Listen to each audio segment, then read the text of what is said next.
कालकालं नमो दिव्यतेजं नमः कामभस्मं नमः शान्तशीलं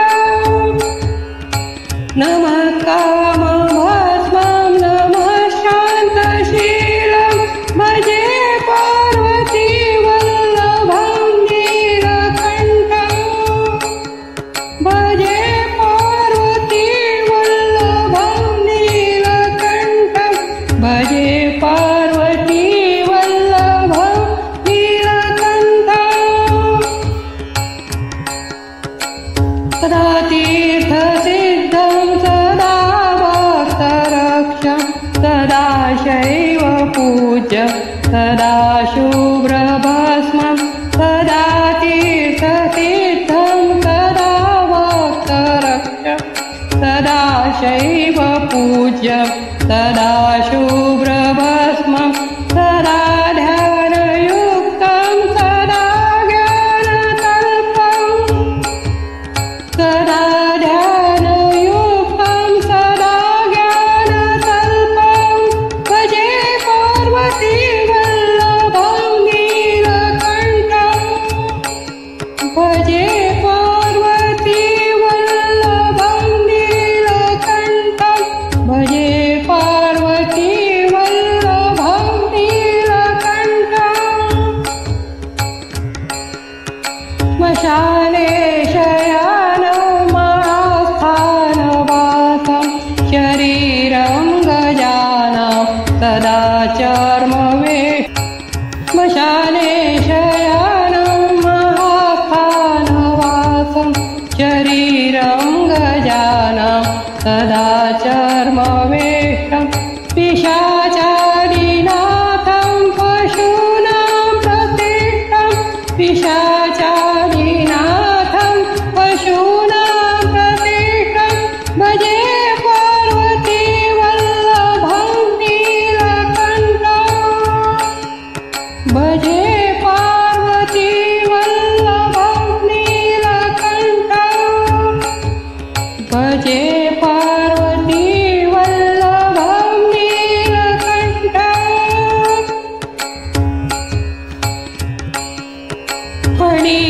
फणिनागकण्ठे भुजङ्गाजनेकं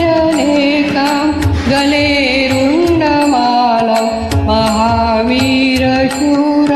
फणिनागकण्ठे भुजङ्गाजनेकं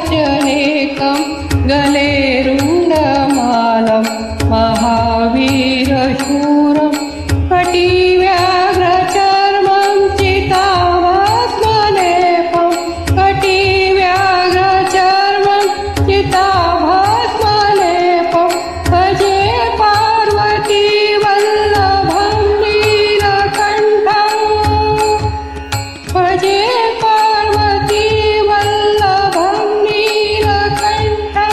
भजे पार्वती वल्लभं नीलकण्ठं शिरः शुद्धगङ्गा शिवा वामभाग वियदीर्घकेशं सदा मां त्रिनेत्रं प्रियं शुद्धगङ्गा शिवा वामभागं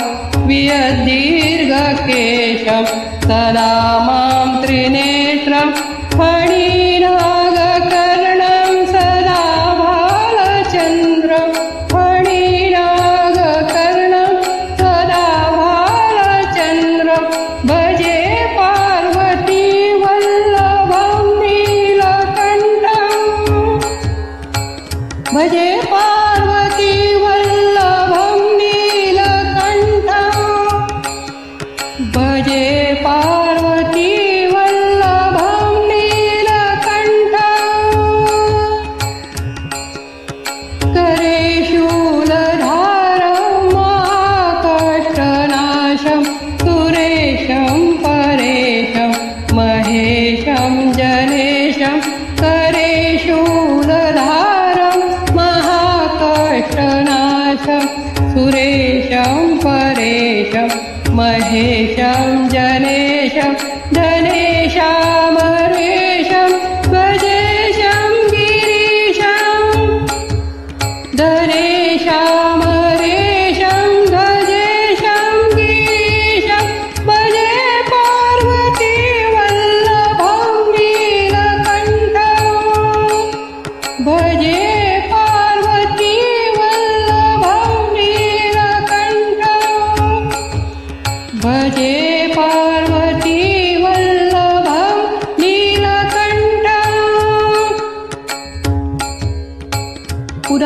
उदासं सुदासं सुकैलासवासं धरानिर्झरे संस्थितं रादिदेवम् उदासं सुदासं सुकैलासवासं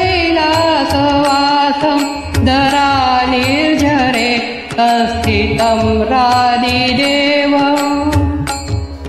अजं हेमकल्पद्रुमं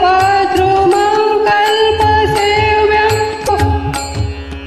अजं हेमकल्पं द्रुमं कल्पसेव्यं भजे पार्वतीवल्लभं नीलकण्ठम् भजे पार्वतीवल्लभं नीलकण्ठम् भजे पार्वतीवल्लभं नीलकण्ठम् मुनीनां वरेण्यं गुणं